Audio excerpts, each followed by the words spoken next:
I frankly don't have the faintest idea how to evaluate telecommunications companies down the road. That doesn't mean I don't understand at all what they do. I probably understand a little bit of what they do. But in terms of figuring out the future economics in that business, what they're going to this player or that player is going to look like 5 or 10 years down the road, I simply don't know. I mean, and I think it looks like the people who thought they knew 3 or 4 years ago didn't know either, I might add. But that's another question. Charlie, what do you know about the telecommunications business? A little less than you do. He's in trouble.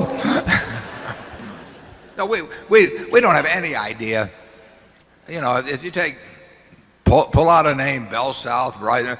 I have no idea how that all comes together 5 or 10 years from now. I mean, I know people are going to be chewing Wrigley's chewing gum or eating Hershey bars or Snickers bars 5 or 10 or 15 or 20 years from now. They're going to be using Gillette blades. They'll be drinking Coca-Cola.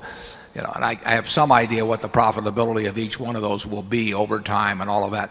I don't have any idea how telecommunications shakes out. And I wouldn't believe anybody in the business that told me they knew, because, you know, what would they have been telling me 5 years ago? So it's just a game I don't understand.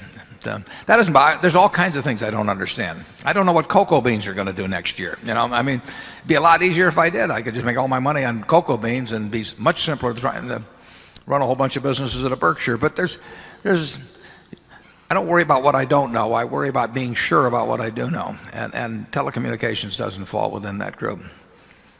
Mostly, Berkshire in its history has bought common stocks that practically couldn't fail. But occasionally Berkshire just makes an intelligent gamble where there's plenty of chance of failure, but there's enough chance of success. So the gamble is worth taking. And I think it's fair to say that telecommunications falls in that so far. Yeah, we might buy some junk bonds in that business. In fact, we have in several areas.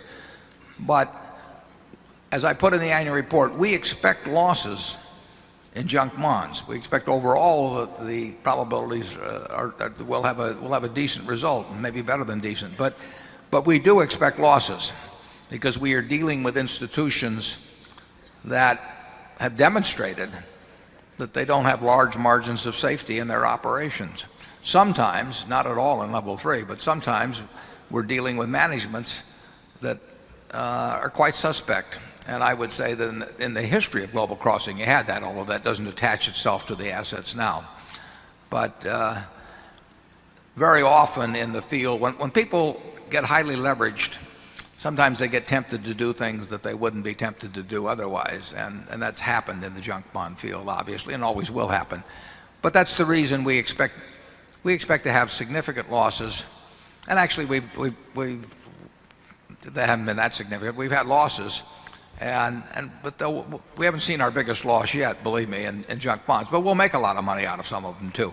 It's a different field. It's like being an insurer of substandard risk. You'll have more accidents, but you can charge a premium that makes it work out. But in general, when we buy businesses, we want to buy superior risks.